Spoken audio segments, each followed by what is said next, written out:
अजय चतुर्वेदी। मित्रों, भारत निर्वाचन आयोग ने 2 राज्यों में विधानसभा चुनाव कराने का ऐलान किया है। वो 2 राज्य हैं जम्मू कश्मीर और हरियाणा।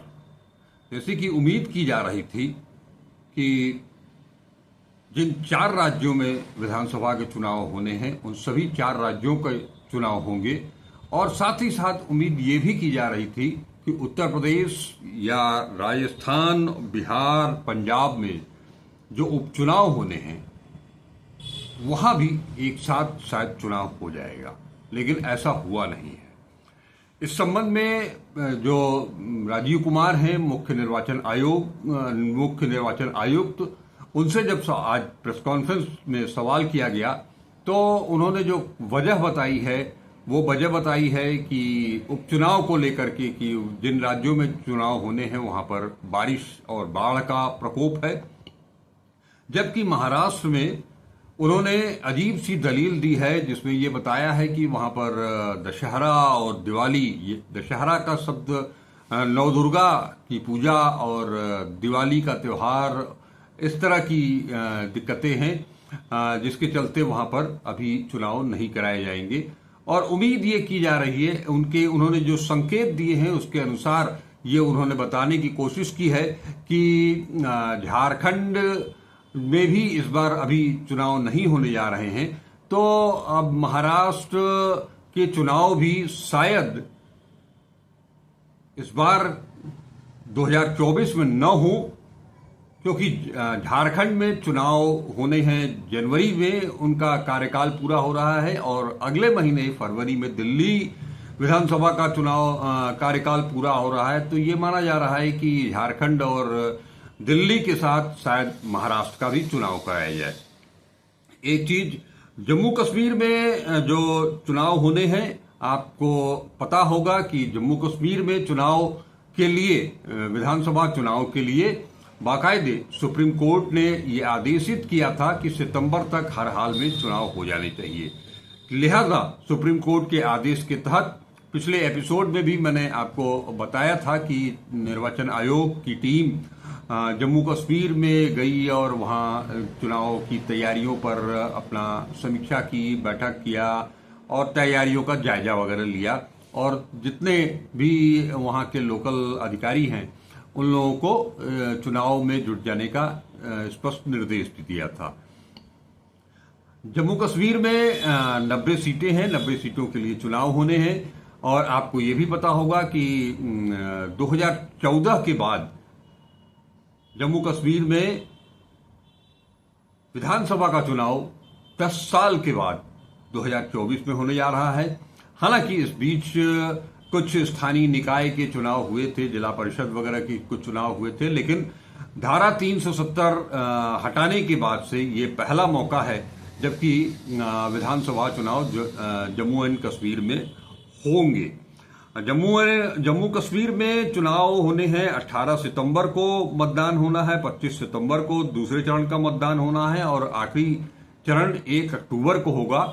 4 अक्टूबर को मतगणना होगी। आपको ये भी यहां पर बता दूं कि जो जम्मू कश्मीर के हालात हैं, वो भले ही ये केंद्र सरकार बार बार कहती रही है कि धारा 370 हटाने के बाद से वहां आतंकवाद में कमी आई है, लेकिन हाल के दिनों में आपने देखा होगा कि किस तरह से आतंकवादियों ने लगातार हमले भी बोले हैं, कई मुठभेड़ें भी हुई हैं, कई जवान, कैप्टन सहित कई जवानों की मौत हुई है, यानी कि वो शहीद हुए हैं। बावजूद इसके एक अच्छी चीज वहां से जरूर आ रही है। जो मीडिया, जम्मू कश्मीर के मीडिया कर्मी हैं, उनके हवाले से जो सूचनाएं मिल रही हैं कि जम्मू कश्मीर की जनता को अपना राज्य चाहिए और राज्य का शासन चाहिए, स्टेटहुड चाहिए। इसलिए वो जिस तरह से स्थानीय निकायों में जो 2019 में 2020 में चुनाव हुए थे, स्थानीय निकायों में उसमें भी जनता उतर करके आई थी भारी संख्या में मतदान के लिए। लोकसभा चुनाव जो अभी हुए थे वहां भी उसमें भी जनता ने जम्मू कश्मीर की बढ़ चढ़ करके शिरकत किया था। तो जनता स्टेटहुड चाहती है, चुनाव वो चाहती है, क्योंकि जो चीजें बताई जा रही हैं कि वहाँ अमन चैन है, शांति है, तो वहाँ के लोगों का ये कहना है कि जो मीडिया पर्सन्स हैं उनका ये कहना है कि जम्मू कश्मीर में शांति है, लेकिन वो जैसे कि हम लोग बताते हैं कि वो मरघट की शांति है, वो अमन चैन वाली शांति नहीं है, वो मरघट की शांति है। बावजूद इसके 90 सीटों पर 3 चरण में जम्मू कश्मीर में चुनाव होने हैं। हालात बहुत अच्छे नहीं हैं भारतीय जनता पार्टी के लिए। आपको याद होगा कि जो लोकसभा के चुनाव हुए थे अभी हाल में, उसमें बीजेपी ने अपनी उम्मीदवारी भी वहां पर नहीं जिताई थी, ना ही किसी गठबंधन के साथ बीजेपी थी। एक तरह से पूरा उन्होंने वॉकओवर दिया था। अब विधानसभा सीटें, विधानसभा का जब चुनाव होने जा रहा है तो वहां पर वो क्या करेंगे और किस तरह से किसके साथ गठबंधन करेंगे और कितनी 90 सीटों पर पूरे वो अपने प्रत्याशी उतारते हैं कि नहीं उतार पाते हैं, ये भी देखने की बात होगी। प्रत्याशी चयन को लेकर के भी काफी मत्थापच्ची होगी। हालांकि जब चुनाव डिक्लेयर हो गए हैं तो ये माना जा रहा है कि निश्चित तौर पर केंद्र सरकार की ओर से कोई इशारा होगा, तभी चुनाव आयोग सामने आया है और निर्वाचन की डेट उन्होंने डिक्लेयर की है। इस लिहाज से केंद्र सरकार, बीजेपी और वहाँ जिस हिसाब से लेफ्टिनेंट गवर्नर मनोज सिन्हा, जो कि खुद एक बहुत मजे हुए पॉलिटिशियन हैं, उन्होंने अपनी निश्चित तौर पर विसात बिछाई होगी, उसके तहत ही ये सारे चुनाव होंगे। बावजूद इसके कांग्रेस हो या वहाँ की जो लोकल पार्टियां हैं, वो सभी बहुत दिनों से कह रहा हूं कि पिछले 10 साल से इसका इंतजार चल रहा था कि कब वहाँ चुनाव होंगे। एक अच्छी सूचना है आवाम के लिए जम्मू कश्मीर की कि वहां पर वो अपनी सत्ता, अपने द्वारा चुनी हुई सरकार हासिल कर पाएंगे। जहां तक आपको बता दें कि जो कल ही अभी लाल किले के प्राचीर से स्वतंत्रता दिवस के अवसर पर प्रधानमंत्री ने एक पुराना नारा अपना बुलंद किया था, 1 नेशन 1 इलेक्शन। प्रधानमंत्री चाहते हैं कि पूरे देश में एक साथ चुनाव हो। वहीं हर बार जब भी कोई चुनाव होते हैं तो उसमें अब 4 राज्यों का चुनाव होना था, 4 राज्यों में भी एक साथ चुनाव नहीं करा पा रहा है निर्वाचन आयोग। ऐसे में 1 नेशन 1 इलेक्शन की बात कहां तक होगी, ये आप खुद समझ सकते हैं। स्थिति इतनी है कि जो चुनाव न कराने की जो दलील दी गई है, उपचुनाव के लिए बताया गया कि बाढ़ है और बारिश है, तो बारिश और बाढ़ तो हरियाणा में भी है। हरियाणा में भी हालात बहुत, मानसून के लिहाज से बहुत हालात ठीक नहीं है कि वहां पर चुनाव में दिक्कतें आनी लाजमी है, जो दिखाई दे रहा है, जो वहां के लोगों का कहना है। अक्सर रोजाना, अभी हाल ही में 2-3 दिन तक लगातार बारिश हुई और उसके बाद से यातायात एक तरह से ठप सा हो गया था। बावजूद इसके हरियाणा में चुनाव कराने में निर्वाचन आयोग को कोई आपत्ति नहीं है, कोई दिक्कत नहीं है। बात अगर करें हम हरियाणा की, बाकी जो उपचुनाव होने थे उसमें उत्तर प्रदेश में जैसा कि आप जानते हैं कि 10 सीटों पर उपचुनाव होने थे। वहीं राजस्थान में 6, बिहार में 4 और 4 सीट पंजाब में भी खाली है, जहां पर न बाढ़ है और न ही बारिश है। ऐसे में निर्वाचन आयुक्त, मुख्य निर्वाचन आयुक्त राजीव कुमार जी ने जो दलीलें दी हैं चुनाव न कराने के पीछे, वो एक तरह से बेमानी साबित हो रही हैं। बात अगर करें हम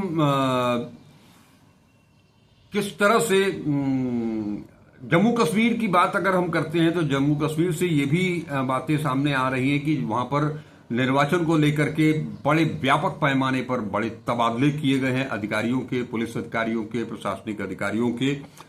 और कहा यह जा रहा है कि तैयारी बिल्कुल वैसे ही चल रही है जैसे कि 2019 में धारा 370 हटाने के वक्त थी। अमरनाथ यात्रा उस समय भी चल रही थी, वो भी अगस्त का ही महीना था, और ठीक पहले बीच में ही आनन फानन में अमरनाथ यात्रा को समाप्त करवाया गया था और उसके बाद धारा 370 का हटाने का निर्णय आया था। और अभी फिर से चुनाव का मामला आ गया है। निर्वाचन आयोग ने अगस्त में ही इसकी घोषणा की है और इसके पहले तमाम व्यापक पैमाने पर, जैसा मैंने आपको बताया कि वहां पर अधिकारियों के तबादले किए गए हैं लार्ज स्केल पर।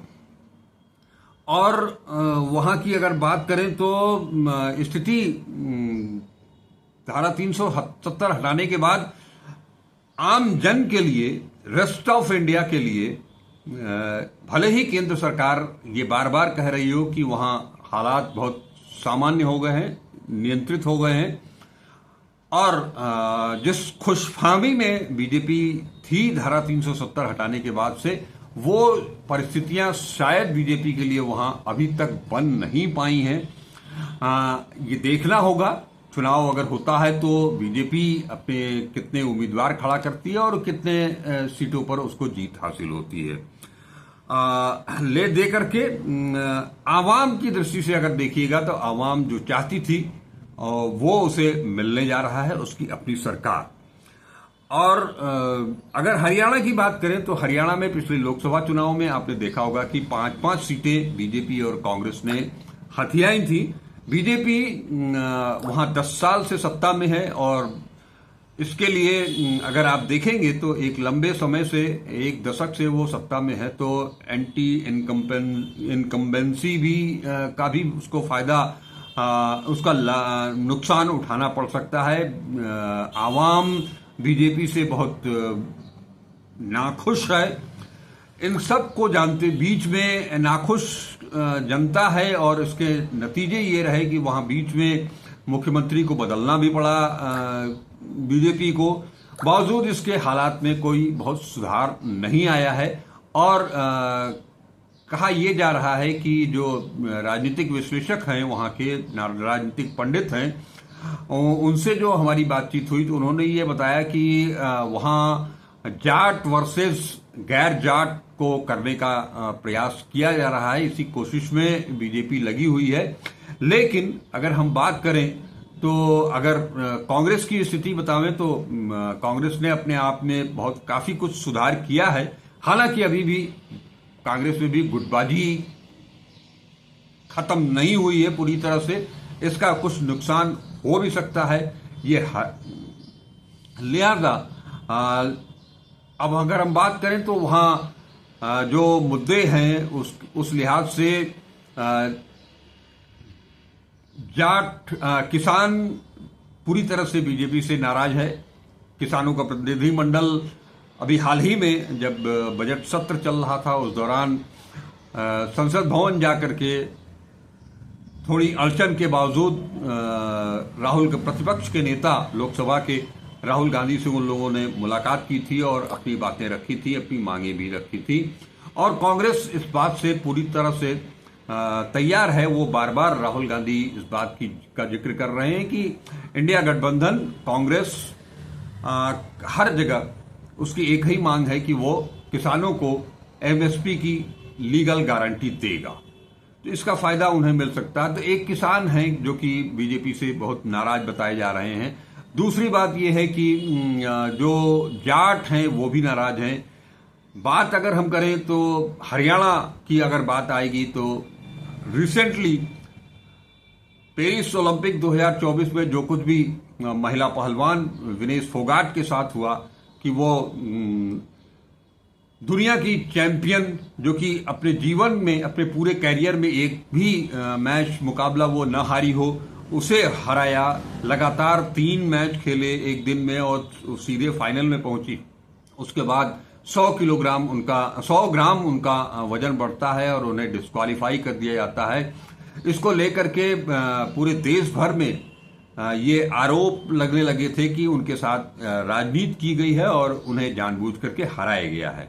विनेश फोगाट का पिछला जो रिकॉर्ड रहा है खेल का, वो बहुत ही जानदार रहा है। और उसके अलावा जब मामला यौन शोषण का उठा था महिला पहलवानों के साथ, तो उस मामले में विनेश फोगाट ने बढ़ चढ़ करके हिस्सा लिया था।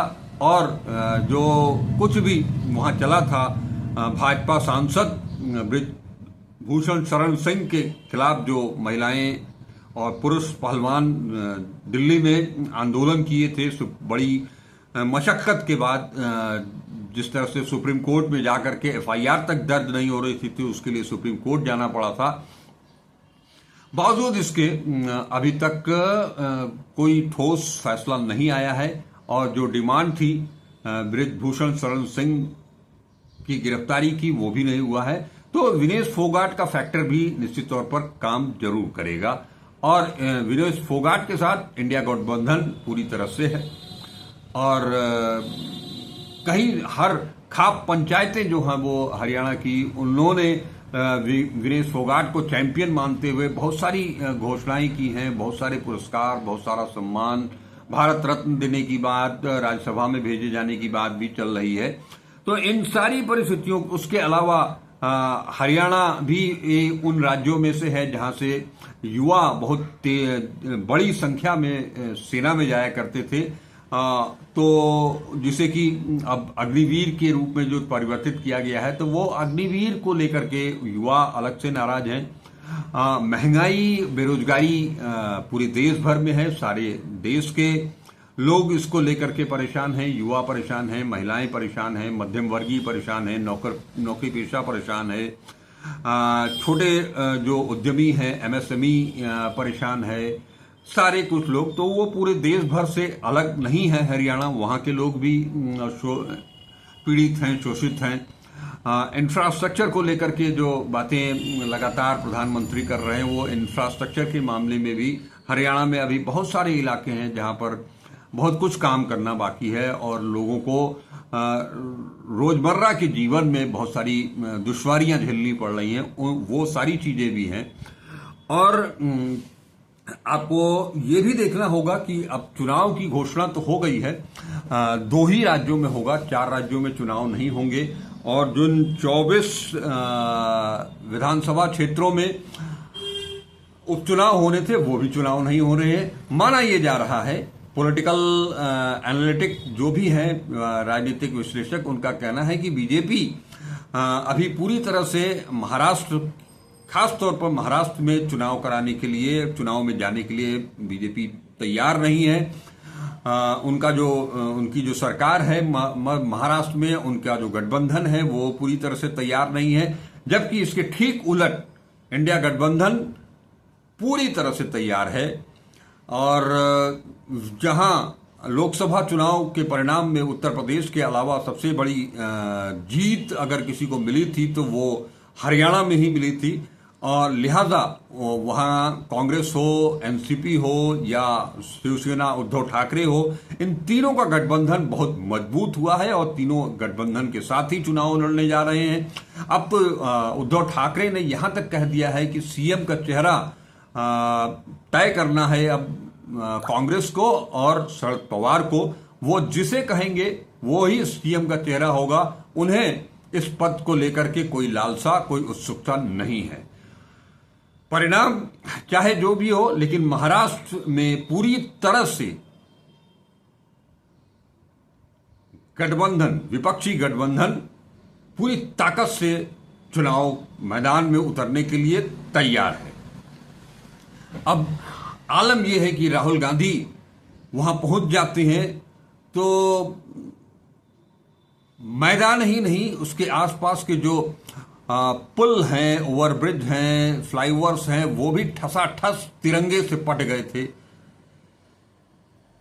ऐसी स्थिति में, इस मजबूत स्थिति में, और राहुल गांधी वहां पहुंच करके उन्होंने ठीक उसी अंदाज में जैसे कि वो लोकसभा चुनाव के दौरान प्रचार में जाते समय अपना संबोधन कर रहे थे, अपने भाषण दे रहे थे, उसी अंदाज में वो उन्होंने वो वहां जा रहे हैं तो वहां पर अब भी उसी अंदाज में अपना भाषण दे रहे हैं और मुद्दा हर जगह कांग्रेस का वही है, उससे अलग कहीं जाना नहीं है, संविधान का सम्मान करना है। अभी हाल ही में उन्होंने कांग्रेस की एक बड़ी बैठक हुई थी जिसमें कि 22 तारीख से वो आंदोलन शुरू करने जा रहे हैं राष्ट्रव्यापी, इसका भी असर पड़ेगा। लगता यह है कि उस दिन जो कांग्रेस ने बैठक की थी और जिन मुद्दों को लेकर के वो सड़क पर उतरने वाले हैं, खास तौर पर ये ईडी को लेकर के या सेबी को लेकर के या बेरोजगारी का मामला है, महंगाई का मामला है, अग्निवीर का मामला है, किसानों को एमएसपी का मामला है, इन सभी बेरोजगारी का मामला है, पेपर लीक का मामला है, इन सारी चीजों को लेकर के इंडिया गठबंधन कांग्रेस मैदान में उतरने के लिए तैयार है। अब सवाल ये उठता है कि हरियाणा में लगभग 2 करोड़ से ज्यादा मतदाता हैं, कुल 90 सीट है वहां पर, और देखना ये होगा कि चाहे वो जम्मू कश्मीर हो या हरियाणा हो जहां पर चुनाव होने जा रहे हैं, वहां क्या निर्वाचन आयोग लेवल प्लेइंग फील्ड दे पाएगा। ये सवाल लोकसभा के चुनाव में भी उठा था, ये सवाल पुनः इस बार भी उठ रहा है, क्योंकि विपक्ष ही नहीं अब जनता के दिमाग में भी ये बैठने लगा है कि जो निर्वाचन आयोग है वो अपने मन से उसे कुछ भी नहीं करना है, वो पूरी तरह से उसकी जो रीढ़ है वो बिना रीढ़ का हो चुका है। केंद्र सरकार और गुजरात लॉबी खास तौर पर जो कहेगी उसी के अनुसार उसे करना है।